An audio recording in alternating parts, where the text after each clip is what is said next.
Good morning, Darius. I see there's a parole revocation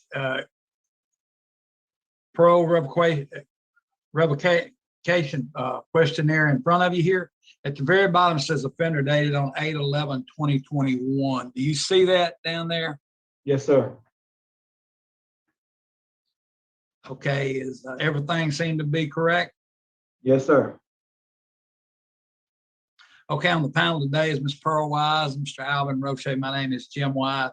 I'm gonna read you out your rules violation. Before I do, did you have any kind of counsel, an attorney present with you today or anything? No, sir. Okay.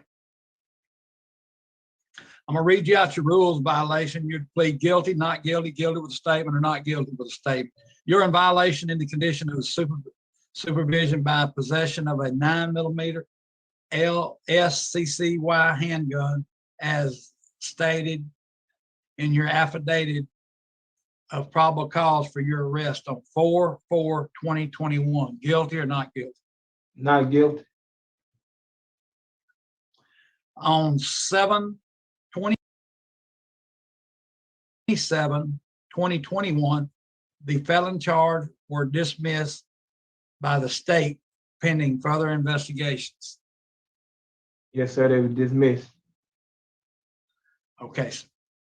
At this time, Ms. Pearl Wise has your case today, and at this time, Ms. Pearl Wise. So, good morning. Good morning. So, what? So, explain to me. You were on parole supervision. How did you get caught up in this? I was going to pick up my mother from a friend's house, and at the time, my cousin was in tour with some people across the streets. Mm-hmm. So they was dating the same girl.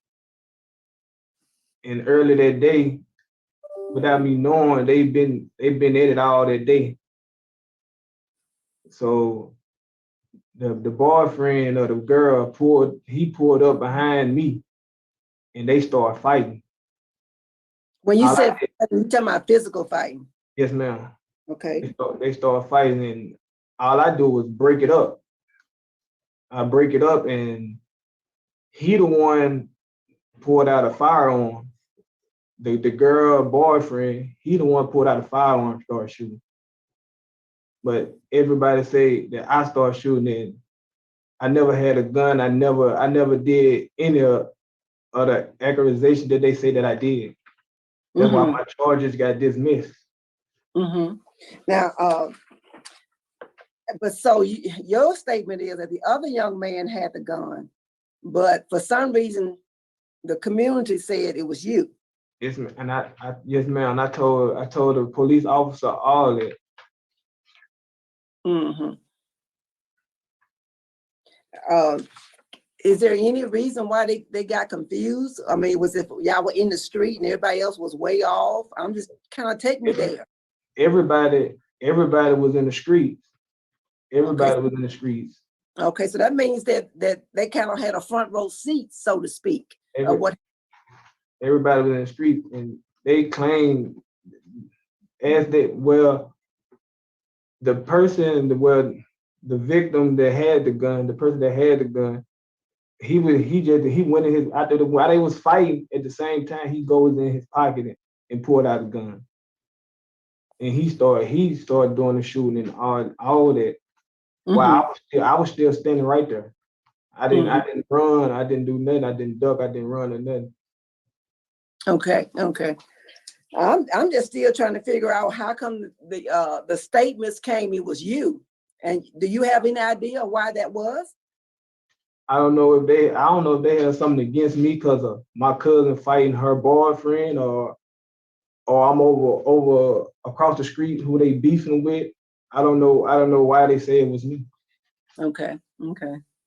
And now and I just want to just for a point of clarification, I didn't research this, but from time to time, when the DA drops the charges, it could be because they can't get individuals to come to court and make statements. And sometimes that promotes the reason why the charges are dropped with the DA. You know, people in the community say something to the police department, but when it comes time to actually come forward and testify, they don't want to do it. So the DA is left with nothing. And that's why they have to drop it. And of course, it's closed for further investigation in case somebody might decide they want to come forward. I just wanted to put that on the record as perhaps as a reason why the DA did not move forward, because you are on parole. You know, you're on parole. Yes, ma'am. You know, there's some things you just can't get caught up in when you're on parole. Yes, ma'am. That's all I have. Thank you.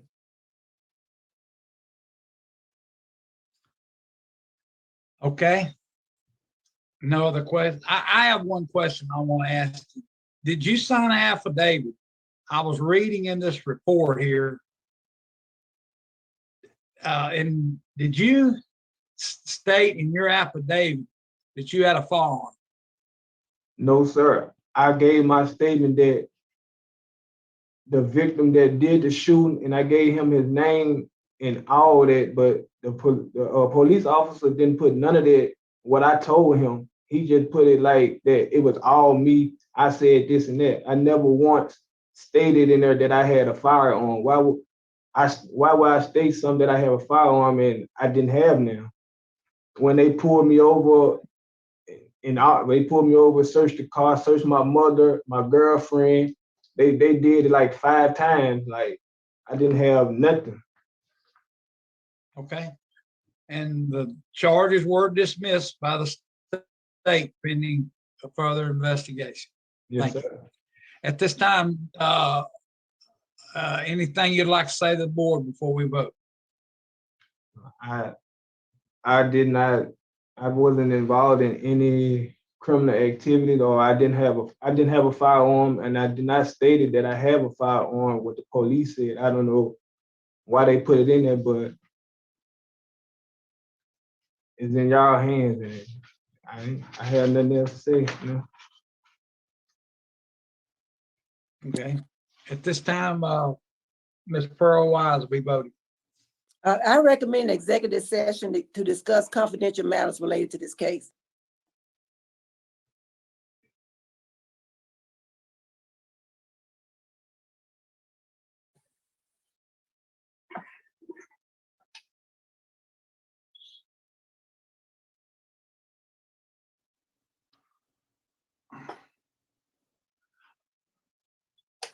Okay, sir, at this time, anything you got to say before we vote? No, sir. I just hope that y'all can give me a chance. Just give me a chance. All right, at this time, the board will be voting. We'll be starting Ms. Pearl Wise. Mr. Green, Mr. Holmes, I've read and I've listened and I've read and I listened, and I'm just really concerned. How long you been in jail? Since April. April of 2020? Yes, ma'am. 21. April 21. I had got the charges. I bonded out.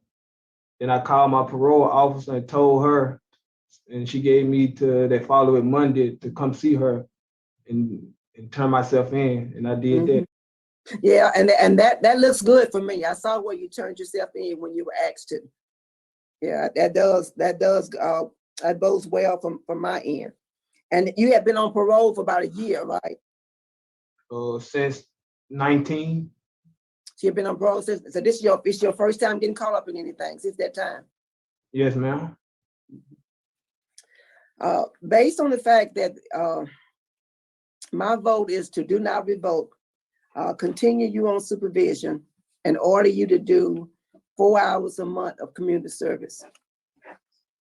Get with your parole officer and do something visible in the community.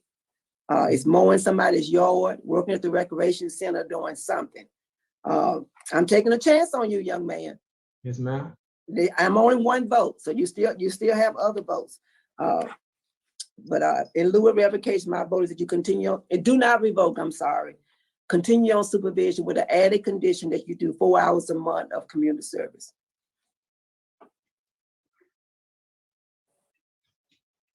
Mr. Alvin Roche. Thank you, Mr. Chairman. Mr. Holmes, Yes, sir.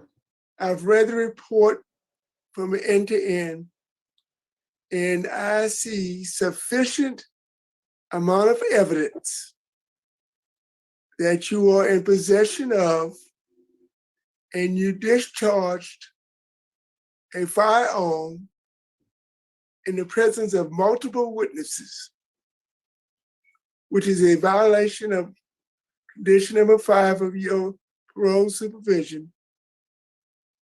Even though the charges were dismissed, the burden of proof is much less for me than the DA's office. And there is evidence that you had a gun and you discharged that gun.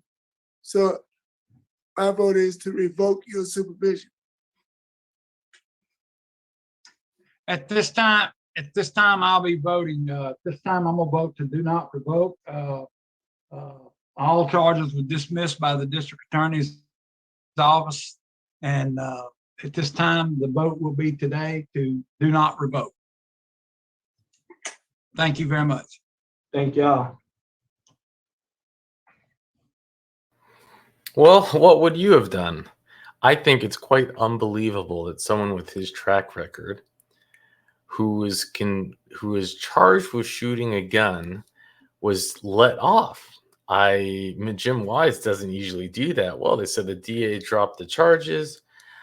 I gotta tell you, and thank you, Richard, for providing the information, because if he didn't have it, you'd probably say, yeah, maybe he didn't do anything. He should be let off. Let's not be so tough on crime. Well, almost a year to the date of this hearing, he's locked up for killing a man. Let that sink in. We're going to go, let me first show you. Here is what he was initially, what brought him in, right? So he was arrested for firing a gun in a family fight on Easter Sunday. Monroe police arrested a man on suspicion of aggravated assault on Monday after investigating an incident where shots were fired at a cookout. Police responded to the shooting on Sunday, where 2 suspects who fired handguns several times during a firefight between 2 families, according to the April 5th arrest report.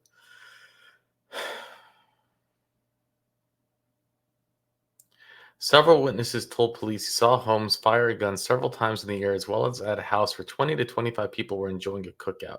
Some eyewitnesses show police where Holmes was standing when he allegedly fired the shots, and police found 2 spent 9mm shell casings near there. Once the police was called, Holmes fled in his car, according to the arrest. While leaving the scene, Holmes threw his firearm out the front passenger window of his vehicle as he headed to Highway 165. Later, the police stopped Holmes and recorded an interview with him. During questionings, Holmes admitted to the witnesses were correct. He said he used his 9mm with an extended magazine. Authorities said Holmes was prohibited from possessing a firearm because of his armed robbery conviction in 2007. So who do you blame it on? Do you blame it on the weak DA for dropping the charges, or do you blame it on the parole board? I mean, Mr. O'Shea had the same evidence that they did, and he said it was very clear that he had fired the weapon.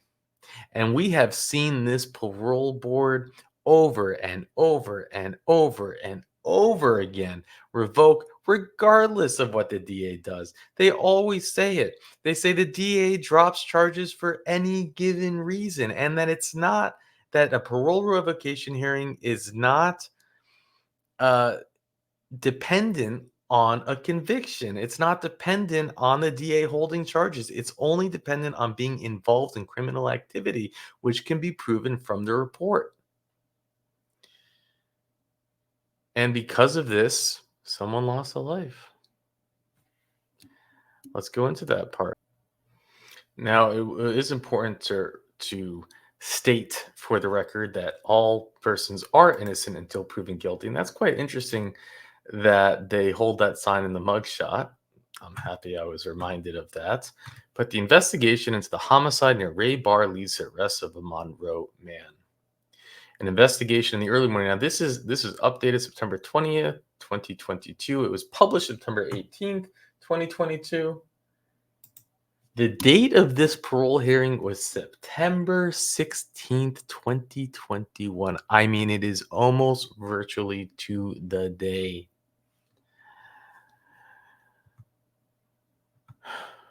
Of his parole revocation hearing. Holmes was arrested and charged with 1 count of second degree and 1 count of possession of a firearm by a convicted felon. He says the victim has been identified.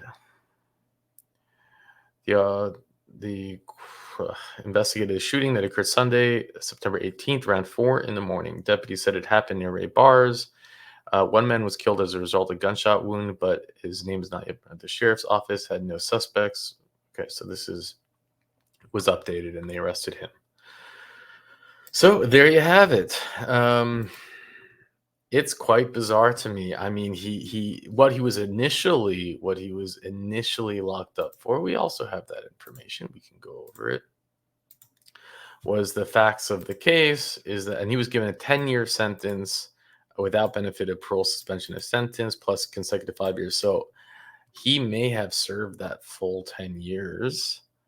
And this was on the facts of the case. Do they have this specific date? It shows the appeal judgment rendered February 27, 2013. So that's the judgment was rendered. It could be it took a couple years, but it's possible that he did not serve his full 10-year sentence, or he literally got arrested the moment he got out. No. Yeah, actually, it's possible. Okay. So Holmes was initially charged with armed robbery and armed robbery with a firearm as a juvenile by petition of detention in Monroe City Court. Detention hearing was concluded, probable cause found. He was then charged with information with armed robbery with a firearm. Statement to police was freely and voluntarily given, therefore it was admissible. The evidence reflected that Holmes and 2 other young men, while armed with a pistol, took various items from a pizza delivery person without his consent. Without his consent. You rob a pizza delivery person. I mean, can you get more? Yes, you can get more low than that. But it's like, he's a pizza delivery person. He's literally hustling to just make some money, and you're gonna go and take money from them. You're the farthest thing away from a Robin Hood. It's just pure evil. Police found the gun unloaded in the possession of one of the other robbers. Holmes confessed, stating that he provided the pistol which he had stolen, but that one of the co-defendants pointed the gun at the victim. Holmes took the money and the other items from the victim. The trial court explained. And what are you getting from a pizza delivery guy? You're getting a couple of bucks and a pie of pizza, and it's just so. You consider the contents of, I mean, and then you traumatize that person. The person probably can't work again at that job. It's like, I know. I'm just venting the obvious. It happens 1,000 times a day in every city. But Holmes was 17 at the time of the offense. The defendant had no prior felony convictions. It's a little bit of a surprise. The defendant did have a prior juvenile record. Okay, well, that's why he didn't have any. Okay, it considered the sentencing in arguably aggravated circumstances was use of a firearm.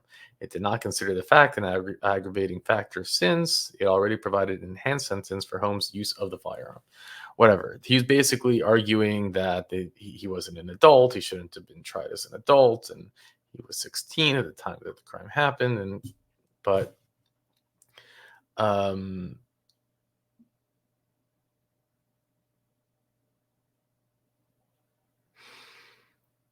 sentence, they say, is not constitutionally excessive. He received the minimum sentence.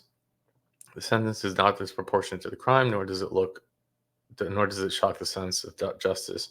And it was convicted and affirmed. I'm guessing he did file, because this is a judgment in 2013. So let's say it took 2 years. So 2012, 2011. I think what it would have meant is the moment he got out of prison, he got because it would have been 2021 if he had served 10 years and it had been 2 years since the appeal. So he would have spent 10 years in prison. But he basically was revoked immediately, got out, was revoked immediately. And now person is not alive, but of course innocent until proven guilty. But here you have it. We see people, I mean, it's bizarre. I don't know how you can, Roche saw the evidence. You had the brilliant Miss and Jim Wise, who just, you might argue, have blood on their hands. But I don't envy their jobs. I think they have probably one of the hardest jobs that exist, in my opinion. I don't know. It's and statistically, you're gonna have blood on your hands. That's part of the nature of the job. But so I know that's a tough thing to say, blood on your hands, but